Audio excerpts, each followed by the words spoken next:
역대하 13장. 북왕국 이스라엘의 여로보암 왕 18년째 되던 해 아비야가 유다의 왕이 되었다. 아비야는 수도 예루살렘에서 3년 동안 유다를 다스렸다. 그의 어머니는 기브아 사람 우리엘의 딸 미가야였다. 그때 유다 왕 아비야와 이스라엘 왕 여로보암 사이에 전쟁이 벌어졌다. 유다 왕 아비야는 40만 명의 정예 부대를 이끌고 싸우러 나아갔고, 이스라엘 왕 여로보암은 80만 명의 군대를 이끌고 아비야와 맞섰다. 아비야는 에브라임 산간 지역의 스마라임 산으로 올라가서 외쳤다. 여로보암과 모든 이스라엘 백성들은 내 말을 똑똑히 들어라. 너희는 이스라엘의 하나님 주께서 영원히 변치 않는 소금 언약으로 다윗과 언약을 맺으시고 다윗과 그의 자손들에게 영원토록 온 이스라엘을 통치할 권세를 맡겨주신 것을 알지 못하느냐. 그런데도 다윗의 아들 솔로몬의 신하였던 느밧의 아들 여로보암이 자기 주인을 반역하고 스스로 왕이 되었다. 그러자 건달과 불량배 같은 자들이 그의 주변에 몰려들어 다 함께 솔로몬의 아들 르호보암을 거슬러 대적하였다. 그렇지만 그때의 르호보암은 어리고 마음이 약하여 그들을 능히 막아내지 못했다. 그런데 이제 너희가 또다시 주께서 친히 다윗의 자손에게 맡겨주신 이 나라를 뒤엎으려 하고 있다. 비록 너희는 우리보다 훨씬 더 숫자가 많고 또한 여로보암이 너희에게 신으로 섬기라고 만들어준 금송아지까지 끌고 나왔다. 너희는 아론의 자손인 제사장들과 레위 사람들을 내쫓고 세상의 다른 민족들처럼 너희 마음대로 스스로 제사장들을 세웠다. 누구든지 수송아지 1마리와 수량 7마리를 끌고 와서 제물로 바치면 제사장으로 세워준다니 그들은 참된 신의 제사장들이 아니라 단지 헛개비 제사장들이다.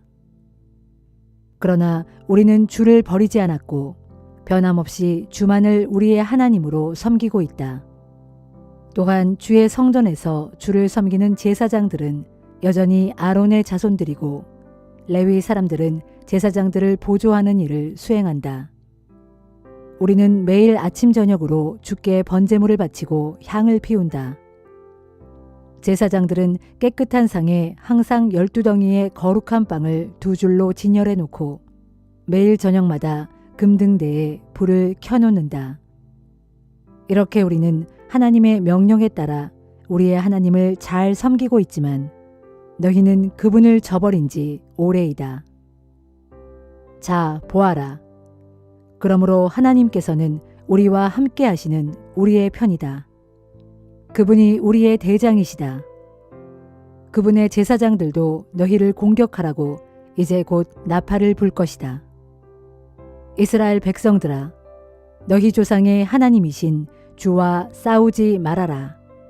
너희는 결코 당해내지 못할 것이다. 그러는 동안 이스라엘 왕 여로보암은 유다 군대의 뒤쪽으로 군사들을 보내어 유다군을 앞뒤로 포위했다. 유다군은 적에게 포위된 것을 알고서 주께 부르짖었다. 제사장들도 다 함께 나팔을 불었다. 그때 유다의 군사들이 일제히 함성을 질렀다.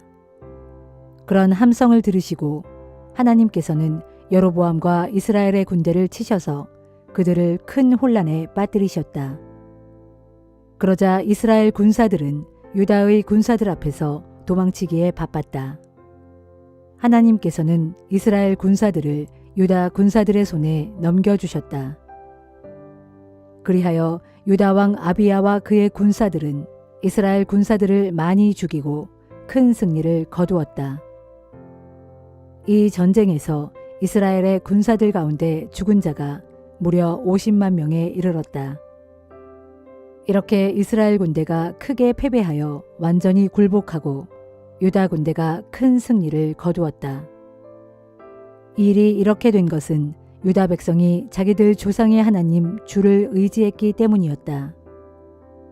유다 왕 아비야는 이스라엘 왕 여로보암을 계속 추격하였다. 그래서 베델, 여사나, 에브론 성읍과 그 주변의 마을들을 모두 점령했다. 그리하여 여로보암은 아비야 시대에 다시는 세력을 회복하지 못하다가 마침내 죽게 벌을 받아 죽고 말았다. 그러나 유다 왕 아비야는 날로 세력이 강해졌다. 그는 14명의 아내를 얻어 그녀들에게서 22명의 아들들과 16명의 딸들을 낳았다.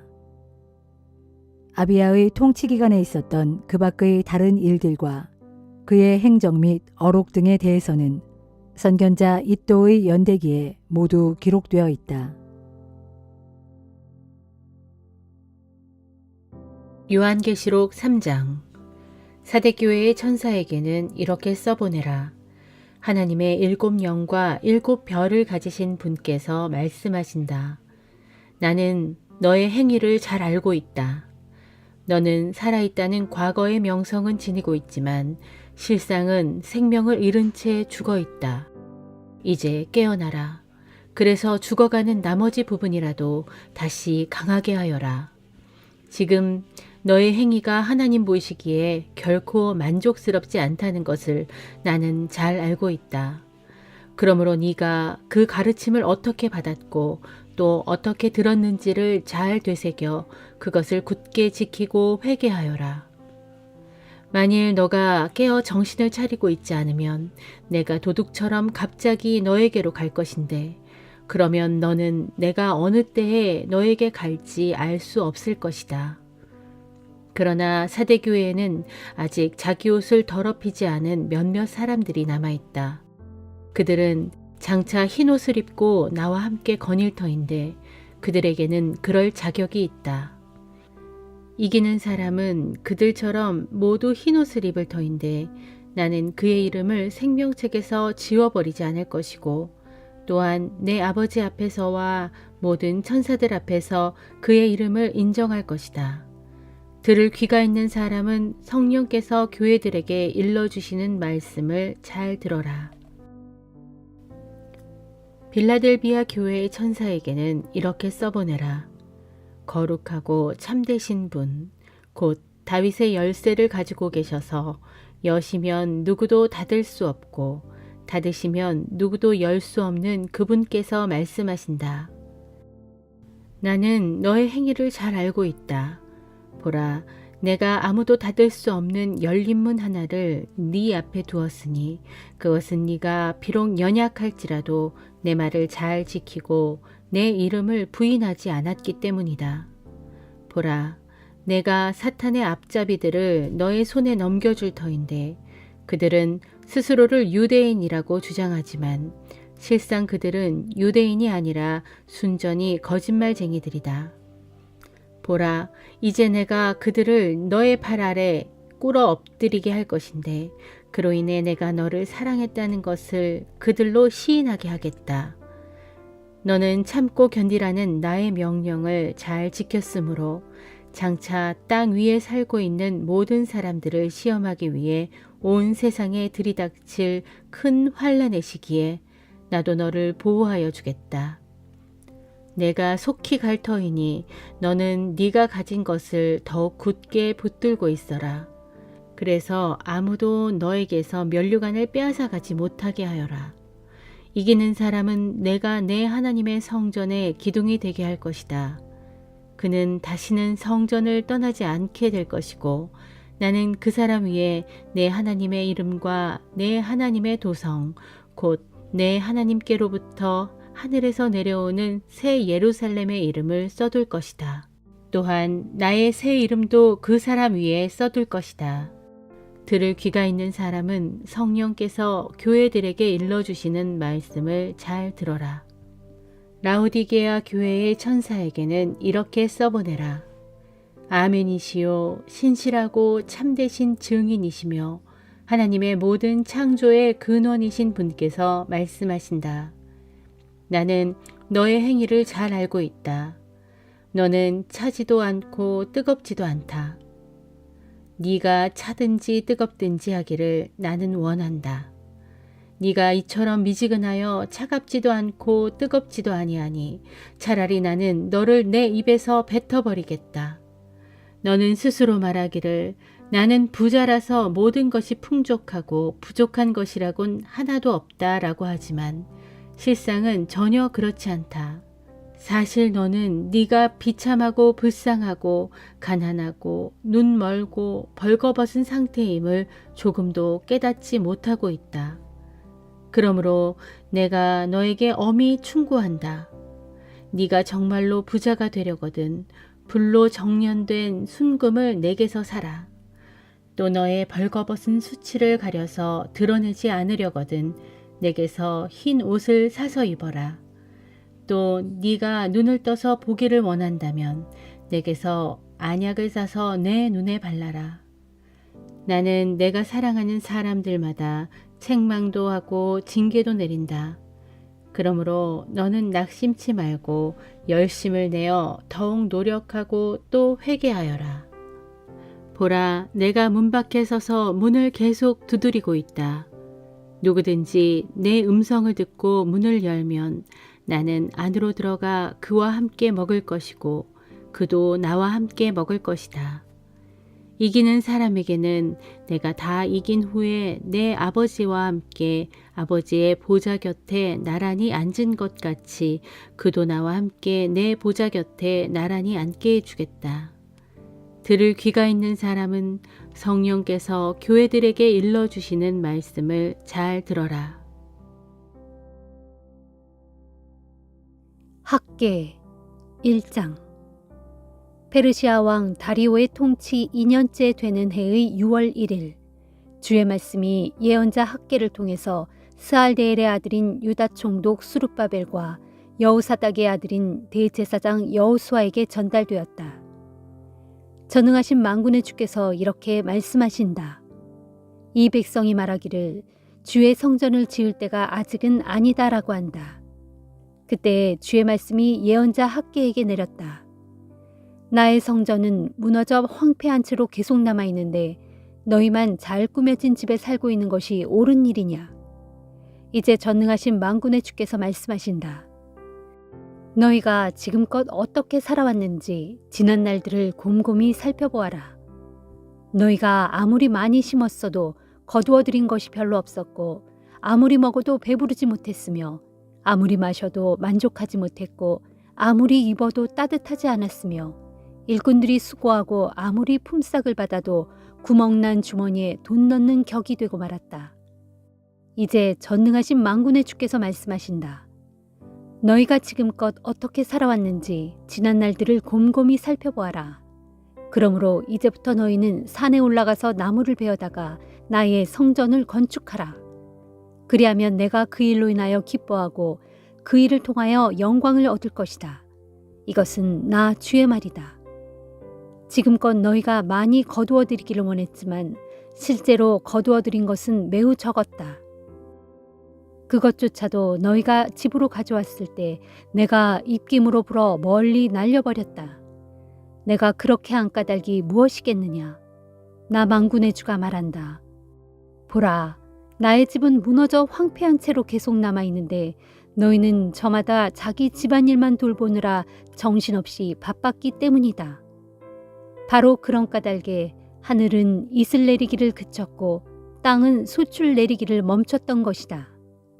더욱이 내가 이 나라 모든 산천에 가뭄까지 들게 하였다. 곧 땅에, 산에, 곡물에, 새 포도주와 기름에, 땅의 모든 소산물에, 사람의, 가축에, 그리고 너희가 애써 일하는 모든 것들에 내가 오랜 가뭄이 들게 하였다. 그때 스알데엘의 아들인 유다 총독 수룹바벨과 여호사닥의 아들인 대제사장 여호수아를 비롯하여 남아있는 백성들 전체가 자기들의 하나님이신 주께서 예언자 학계를 시켜서 선포하신 말씀을 기꺼이 받아들였다. 그것은 자기들의 하나님이신 주께서 그 예언자를 자신들에게 보내신 것을 믿었기 때문이었다. 그래서 모든 백성들은 경건한 마음으로 주님을 두려워하였다. 그러자 주의 특사인 예언자 학계는 주의 말씀을 백성들에게 전하였다. 나 주가 말한다. 이제부터 내가 너희와 함께 하겠다. 그리고 주께서 스알데엘의 아들인 유다 총독 수룹바벨의 마음과 여호사닥의 아들인 대제사장 여호수아의 마음을 비롯하여 남아있는 백성들 전체의 마음을 감동시키시니 그들이 모두 올라와서 자기들의 하나님이신 전능하신 만군의 주의 성전을 건축하기 시작하였다. 때는 페르시아 왕 다리오의 통치 2년째 되는 해의 6월 24일이었다. 요한복음 2장. 사흘째 되는 날 갈릴리의 가나라는 마을에서 결혼잔치가 있었다. 예수의 어머니도 거기 계셨고 예수도 제자들과 함께 초대를 받아 잔치집에 갔다. 그런데 잔치 도중 포도주가 떨어지자 예수의 어머니가 예수께 말했다. 포도주가 다 떨어져 버렸구나. 예수께서 말씀하셨다. 어머니, 왜 저에게 그런 말씀을 하십니까? 아직은 저의 때가 오지 않았습니다. 그래도 예수의 어머니는 하인들에게 일렀다. 무엇이든지 그가 시키는 대로 하세요. 마침 거기에는 물이 2-3통 들어가는 돌로 만든 항아리 6개가 놓여 있었다. 이 항아리는 유대인들이 정결 의식에 사용하는 것이었다. 예수께서 하인들에게 이르셨다. 항아리마다 물을 가득 채우시오. 하인들이 모든 항아리에 물을 다 채우자 예수께서 말씀하셨다. 자, 이제는 항아리에서 물을 떠서 잔치를 주관하는 사람에게 갖다 주시오. 잔치를 주관하는 사람이 그 물을 맛보았을 때 물은 어느새 포도주로 변해 있었다. 하인들은 그 포도주가 어디서 난 것인지 알고 있었지만 잔치를 주관하는 사람은 그 포도주가 어디서 난 것인지 알지 못했다. 그래서 그 사람은 신랑을 불러 말했다. 누구나 처음에는 좋은 포도주를 내놓았다가 손님들이 취한 다음에는 덜 좋은 포도주를 내놓는 법인데 그대는 아직까지 이렇게 좋은 포도주를 남겨두고 있다니 참으로 놀랍군요. 갈릴리 가나의 결혼잔치에서 있었던 이 표적은 예수께서 자신의 능력을 처음으로 사람들 앞에 나타내신 것이었다. 이 일로 제자들은 예수를 믿게 되었다. 결혼잔치가 끝난 뒤 예수께서는 어머니와 동생들과 제자들과 함께 가버나움으로 가셨고 그곳에서 며칠 동안 머무르셨다. 6월절 축제가 다가오자 예수께서는 예루살렘으로 올라가셨다. 예루살렘 성전뜰에는 소와 양과 비둘기를 파는 장사꾼들로 시끌벅적했고 돈을 바꿔주는 환전상들은 도처에 탁자를 앞에 놓고 앉아 있었다. 그 모습을 보시고 예수께서는 끈을 꼬아 채찍을 만드신 후 그 채찍을 휘둘러 양과 소를 모두 성전 밖으로 몰아내셨다. 그리고 환전상들의 탁자를 둘러엎고 돈을 바닥에 흩어버리셨다. 또 예수께서 비둘기를 파는 사람들에게 말씀하셨다. 이것들을 가지고 여기서 당장 나가시오. 내 아버지의 집을 시장터로 만들지 마시오. 그때 제자들은 주의 집을 아끼는 열정이 내 속에서 불타오를 것이다 라고 기록된 성경 말씀을 떠올렸다. 유대인들이 우르르 몰려와서 예수께 따졌다. 당신이 무슨 권한으로 이런 일을 하는 것이오? 그런 권한을 받았다는 것을 증명할 만한 표적을 우리에게 보여주시오. 예수께서 그들에게 말씀하셨다. 이 성전을 허무시오. 그러면 내가 사흘 만에 다시 세우겠소. 그러자 유대인들이 어이가 없다는 듯 예수에게 따져 물었다. 우리가 이 성전을 지는데 무려 46년이나 걸렸소. 그런데 당신이 무슨 수로 사흘 만에 다시 세우겠다는 것이오? 하지만 예수께서 말씀하신 성전은 자신의 몸을 가리키는 말이었다. 후일 제자들은 예수께서 죽었다가 사흘 만에 다시 살아나신 뒤에야 이 말씀을 기억하고 비로소 성경과 예수께서 하신 말씀을 믿게 되었다. 6월절 기간 동안 예수께서는 예루살렘에 머무시면서 많은 기적을 행하셨다. 그리고 그런 기적들을 본 사람들은 예수를 믿게 되었다. 그러나 예수께서는 모든 사람을 잘 알고 계셨기 때문에 그들에게 자기 자신을 맡기지 않으셨다. 또 예수께서는 사람의 마음속까지 다 알고 계셨기 때문에 어느 누구에 대해서도 다른 사람의 증언을 필요로 하지 않으셨다.